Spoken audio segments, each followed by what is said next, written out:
കടയിൽ പോയിട്ട് വരികയാണ് കേട്ടോ. അല്ലറ ചില്ലറ സാധനങ്ങളൊക്കെ മേടിക്കാനുണ്ടായിരുന്നു. മെയിനായിട്ട് തൊഴിൽ വാർത്ത മേടിക്കാനാണ് പോയത്. ക്യാരറ്റ് ഇതാ ഇങ്ങനെ തൊലിയൊക്കെ കളഞ്ഞ് കുപ്പിയിൽ വെള്ളമൊക്കെ ഒഴിച്ചാണ് വെക്കുന്നത്. കുറച്ച് ഏത്തക്കത്തൊലി ഇരിപ്പുണ്ടായിരുന്നു, അപ്പോൾ അത് അരിഞ്ഞു വെച്ചു ചെടികൾക്ക് ഇട്ട് കൊടുക്കാൻ വേണ്ടിയിട്ട്. ഈ ചെടികളൊക്കെ പോട്ടിലേക്ക് മാറ്റാനുള്ളതാണ്. ഏത് വെക്കും എന്നുള്ളൊരു കൺഫ്യൂഷനിലായിരുന്നു. എല്ലാം കൂടി ഇന്ന് വെക്കാനുള്ള സമയമില്ല. അപ്പം ഞാൻ വിചാരിച്ചു സ്നേക്ക് പ്ലാന്റ് തന്നെ വെക്കാം. കാരണം സ്നേക്ക് പ്ലാന്റ് വെക്കാൻ വാങ്ങിയ പോട്ട് എൻ്റെ ഫേവറേറ്റ് ആണ്, വൈറ്റ് ഇൻഡോർ പോട്ട്. അപ്പം അതിലേക്ക് അടിപൊളിയായിട്ട് ഞാൻ പോട്ട് ചെയ്തു. പക്ഷേ ഇത് എവിടെ വെക്കണം എന്നെനിക്കൊരു ഐഡിയ ഉണ്ടായിരുന്നില്ല. അതിനിടയിൽ അമ്മ മാങ്ങയൊക്കെ അരിഞ്ഞു തന്നു കേട്ടോ. ഞാനിത് അഗ്ലോണിമയൊക്കെ ഫ്രണ്ടിൽ വെച്ചിട്ടുണ്ടായിരുന്നു. അപ്പോൾ അവിടെ വെക്കാമെന്ന് വിചാരിച്ചു. അപ്പോൾ ഒരു സ്റ്റാൻഡ് ഉണ്ടായിരുന്നു, മുന്നേ വാങ്ങിയ സ്റ്റാൻഡിൻ്റെ കൂട്ടത്തിൽ ഒരെണ്ണം ഉണ്ടായിരുന്നു. അപ്പോൾ അതെടുത്തിട്ട് ഞാൻ അഗ്ലോണിമൊക്കെ വെച്ച കൂട്ടത്തിൽ അതിൻ്റെ ഫ്രണ്ടിൽ കൊണ്ടുവച്ചു. പക്ഷെ ഒരു ഭംഗിയായില്ല.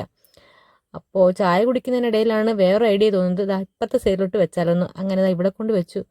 മിക്കവാറും ഇത് നാളെ രാവിലെ പൂച്ചകളെല്ലാം മാന്തി താഴെ കളയാനാണ് ചാൻസ്.